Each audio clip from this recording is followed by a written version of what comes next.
Well, beginning September 1st, South African Airways is suspending its Washington to Dakar route, hitting hard the non-stop capacity between the U.S. and Senegal. By cutting Dakar, the airline increases its daily flights to Washington via Accra. Khalil Gieye reports from Dakar. South African Airways, SAA, one of Africa's leading airline companies taking Africa to the world and bringing the world to Africa, has decided to cut its Dakar-Washington leg, the last direct bridge linking this westernmost part of Africa to the United States of America. The news stunned many. Senegalese professor Alioune Sall, director and member of the Board of Trustees of the Pretoria-based African Futures Institute, is a regular traveler to the USA for research and meetings. For me, it's sending a bad message that either Africa matter less or US matter less. And I don't think that this is the right message to be sent out. Professor Sall stresses the importance of a strong and regular air link between Africa and the United States. I think America, US, do have a prayer role to play in Africa for consolidation of development, for consolidation of democracy.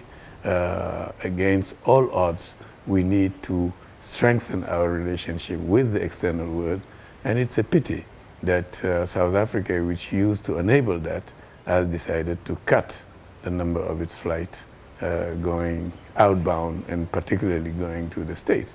Renowned physician and cancer specialist Professor Abdulaziz Kassé says he is one of those who were involved in advising the South African firm to open a West African route.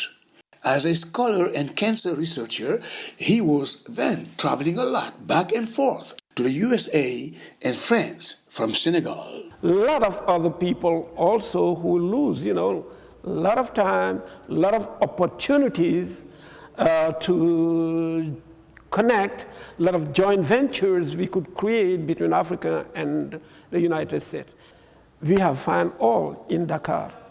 We have found, gas in Dakar. But what's the rationale behind this decision? Dakar, as a hub, has not met the expectation. Let's face it, Dakar is a place which is quite expensive when it comes to ground operations compared to what's happening in other countries. Secondly, we have not been able to bring in Dakar passengers coming from the hinterland, what was supposed to be the landlocked country. We are not able to bring them to Dakar because for a while we didn't have any national carrier. As simple as that. We didn't have national carrier, while the expectation was that a national carrier would be bringing to Dakar all passengers from landlocked country and they would be taken to the States. The Dakar International Airport Director and the Director of Civil Aviation have not responded to our requests for comment. Senegal should be considered in the future, in the near future, as a big business in Africa. South African Airways is calling it a route suspension. But given the total lack of information on when this suspension is going to be lifted, travelers to the USA from Senegal and the neighboring countries are living hard moments of disappointment. Khalil Gieye for VOA News, Dakar.